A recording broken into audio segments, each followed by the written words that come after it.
may not have heard of him, but Sunday Jackson, a former student in his early 30s, is facing death by hanging after Nigeria's Supreme Court today upheld the judgment of a lower court in Adamawa State.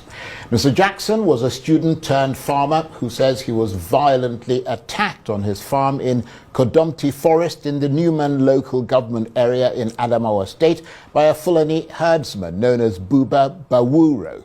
The herdsman had strayed into Mr. Jackson's farm with his animals, and after Mr. Jackson challenged him, he apparently pulled a knife and a fight ensued. He stabbed Mr. Jackson a couple of times, but he managed to retrieve the knife and to stab his attacker in the neck, whereupon he died. Mr. Jackson was arrested and charged with murder. He's consistently argued that it was self-defense. In 2021, he was found guilty by a court in Yola and condemned to death by hanging. And today, the Supreme Court in Abuja upheld that judgment. So he's now in a race for his life, and the only option left is to appeal for clemency from the governor of Adamawa State. So what hope does he now have of a reprieve?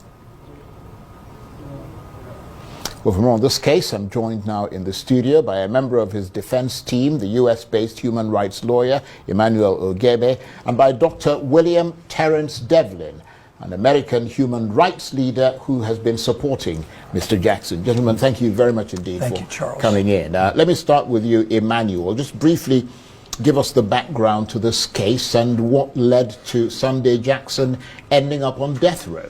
Yes, so this is really a sad day, I think, for Nigerians and their rights to self-defense. Nigerians already have to provide their own security, electricity, infrastructure, and now they can't even defend themselves without being sentenced to death. And I think all of us should be very alarmed by this very unfortunate precedent. In February of 2021, we read in the news about Jackson's death sentence just as we were coming into Nigeria. So we flew to Yola, and I met with his counsel. He was so poor that it was legal aid counsel that helped him. And so I looked through a copy of the judgment, and on the spot, in that initial review, I saw that there was a 167-day lapse between the close of arguments and the judgment. Now, our Constitution specifically says it has to be within 90 days. Now, the legal aid counsel hadn't even found it. That shows you the quality of representation that he had or lack thereof. So Mr. Jackson has been failed at every possible level by the system. And but couldn't you adduce that argument at the Supreme Court? Well, so here's the thing. So I was initially working with the legal aid counsel to prepare an appeal. I traveled back to the US. When I came back, his counsel had changed. And so a group that I'm affiliated with had taken over, and I knew the chap with that. So I reached out to him and drew his attention to this fact. And he also had marshaled other facts and, threw them all in. But the sad thing is, despite everything, and the case is so clear because this man retrieved the knife of his attacker. So it wasn't his own knife. But one thing that really stands out to me is, I was talking to my dentist today about this, and a dentist said to me, what happened to the charge of manslaughter? Because at the very worst, if he had to be charged with something, it would be manslaughter. He did not know that chap before that day. He couldn't have premeditated this. And I believe that this is one of those cases that when it was brought by the police to the DPP, the Director of Public Prosecution, the DPP's advice should have killed this case. This man has no case to answer. And now he's sentenced to death. He's exhausted all legal channels and is awaiting execution. How did you get involved in this case? Barrister Emmanuel and I have been working for a number of years here in Nigeria on human rights issues, and this is a sad day, Charles, for human rights in Nigeria. Sunday Jackson, and I'm not a lawyer, I'm a human rights advocate. Sunday Jackson, by anyone's estimation, is totally innocent. And the issue where this man was out farming, minding his own business, and then the attacker came and a struggle ensued. And of course, this man is going to defend himself. That's why we call it self-defense. And yet today we were at the Nigerian Supreme Court, and it was very brief. It was only about maybe 2 minutes long, and we just wept at the failure of the Nigerian Supreme Court to say that this man, and they had the opportunity to say this man was totally innocent. We haven't seen all the ins and outs of the decision, but we had the opportunity to meet this humble farmer, this young man who unfortunately his wife abandoned him, had been on death row for 10 years. So Sunday Jackson has now become an international case for human rights. Yes, and because so we're going to continue to advocate. I was going for to him. ask you what are the international dimensions of this case? Well, the international dimensions are Open Doors, which is a human rights organization, has recounted that there have been thousands of killings of Christians by Fulanis. And so as a human rights advocate and as a pastor, I'm here to advocate for this man who is totally innocent. So it has international implications. The eyes of human rights advocates are now on Nigeria. Like, how could this happen? How could this possibly happen? By anyone's estimation, as Barrister said earlier, manslaughter at least, because murder one that he's being convicted of and may face hanging if we can't get clemency for him, it has to be premeditated. So what justice on the Nigerian Supreme Court, that didn't pop up and say to him or her, this is a case of self-defense and this man is totally innocent. So we encourage people to continue to pray for Sunday Jackson and his innocence. Emmanuel, what was the prosecution's argument? I understand that they urged the court to convict Mr. Jackson solely on his confessional statement and based on the fact that death had occurred. So basically, no mitigating circumstances, and that was pretty much how the judge saw it. Yes, so part of the problem is they are arguing that he had a responsibility to flee. Now, in the US, we have, stand your ground rules, which means you can defend yourself as much as you want. Now, here, they're arguing that instead of fight, you should have flight. You should flee. In other words, after he overpowered the man and retrieved the knife, there was no further need to stab him. Yes, but that is not accurate, and I don't think that's a fair requirement to make to someone who is facing imminent death. Now, just the data alone of all the massacres that have occurred, he couldn't have known if there were more headsmen on their way to kill him. He has seen reports of what these people do. This guy just stabbed him. And so to expect him to reasonably assume that to fulfill the conditions of the law he needed to flee made no sense. Yeah, but nevertheless, do remember that a lot of Nigerian law is based on English common law. And if you go into somebody's house to rob the person. I think it's different in America. It's that standard ground thing. You can actually shoot the person. If you did that in the UK, you'd be charged with murder. Well, but here's the issue. The issue is that the attacker brought the knife, he overpowered him and took the knife after he sustained injuries. And this is why I have a problem. The evidence shows that he was injured in the leg. And then you say that he should have run. So he was at that moment momentarily incapacitated to even be able to run. I mean, the facts are not in doubt. This man did not die that this attacker died as a result of the attack. But the circumstances was he attacked me, I was in fear for my life, and I fought back. Were there any witnesses? There were no witnesses. But, I mean, even the prosecution admitted that the weapon belonged to the attacker. The evidence, he had scars on his body of the injuries he sustained. Okay, let me ask you, William. Yes. Are you now in the process of trying to reach out to political leaders in Adamawa State in order to seek clemency? Because that's the only option, really. That's the only option. We are bringing out every possible person, method, ability to be able to grant clemency to Mr. Sunday Jackson, who is totally innocent.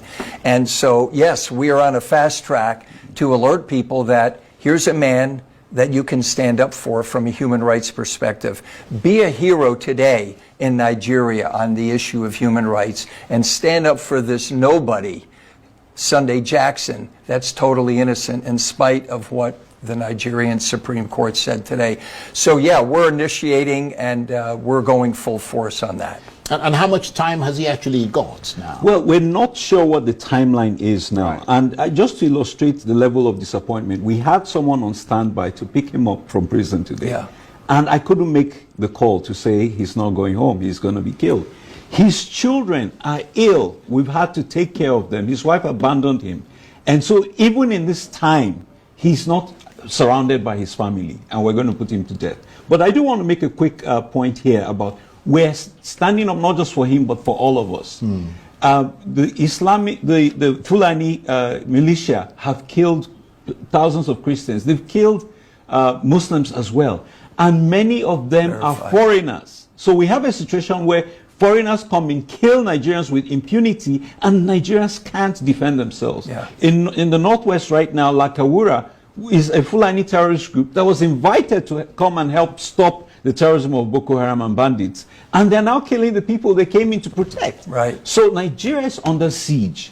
And there are more Nigerian citizens on death row in Nigeria now for defending themselves against Fulani headsmen than there are Fulani headsmen in Nigerian prisons in death row. That's just wrong. That's unacceptable. Upside down. So no idea how much time he's actually got. No. Because I mean, there must be a period that allows for the clemency process to Well, affect. the court did not issue their opinion today, and they said not till next week. So we're on a fast track. So they and just made an announcement. Correct. Right. They That's just why I made said the it took 2 announcement. minutes. Right. They had 30 judgments to deliver today, so they said they couldn't read everything, and they'll just give the conclusions. So all we had was dismissed. Right. And we won't know till next week.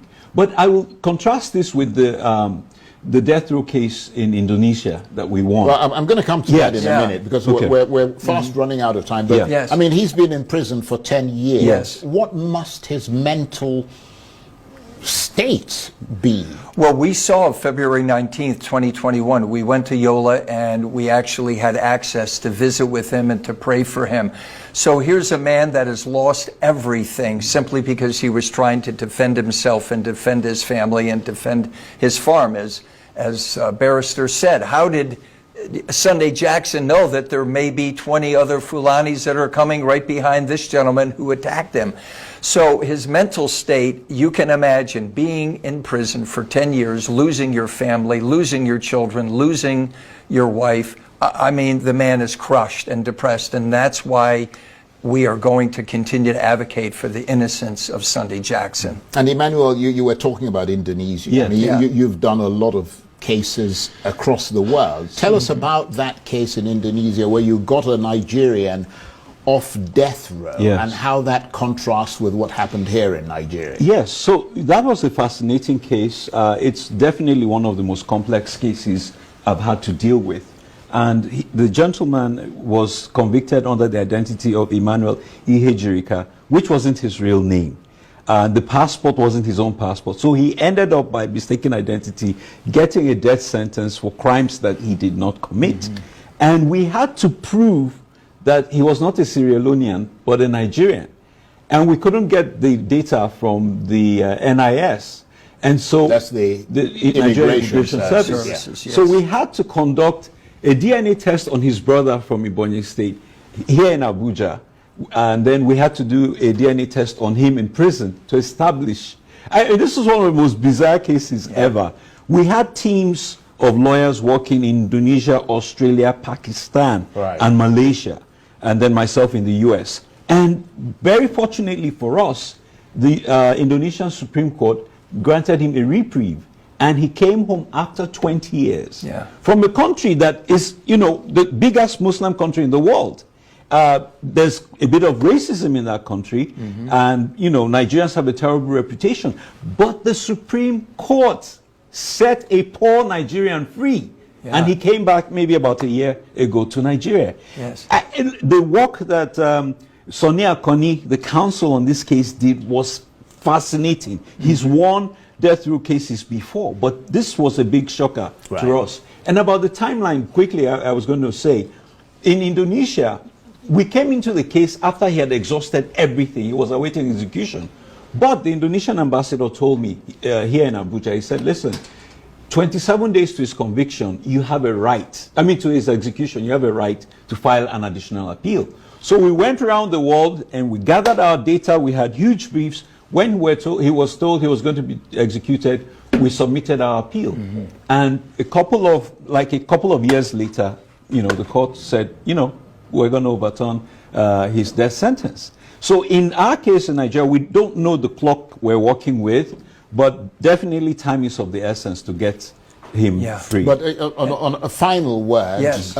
He now essentially is in a race for his life. He is. He is in a race for his life. And this Indonesian case was a great day of celebration because we brought that gentleman home and landed here in Abuja on Christmas Day of all things. So we're going to be with Sunday Jackson until the final lap of this, and we are hoping to God that our prayers will be answered, and we ask others to pray, Charles, and thank you for bringing attention to Sunday Jackson, this innocent man. Well, thank you for bringing that story to us, we're very encouraged by the work that you do, both of you, and keep doing it.